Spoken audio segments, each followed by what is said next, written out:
A e kuptoni se çfarë po bëhet në këto momente në Kosovë apo se kuptoni më? Ka fituar dhe vendosja dhe këtu ka dalë gjithë populli për të festuar. Gjithë njerëzit që kanë votuar vetë vendosje, po dëgjojnë se çfarë thot Albin Kurti. Shikoni çfarë bëhet, shikoni.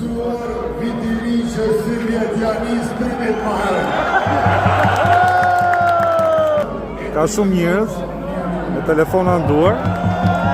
Ka njerëz që kanë veshur flamurin shqiptar. Shiko ku kanë dy kameramanët aty. Inshallah nuk shambet. Sot Kosovë temperaturat janë shumë të ulta, po në këtë shesh nuk po ndihet fare, sepse është një energji e jashtëzakonshme. Dhe gjithë njerëzit po gëzojnë, kanë ardhur nga gjitha moshat, me fëmijët e tyre, me prindër, me gjyshër. Tani ja kanë marrë vallet me muzikën e tyre. Shikoni çfarë bën rinj, shikoni. Është e habitshme se si në Kosovë, ora është akoma 1:30 natës dhe janë numëruar 94% e votave.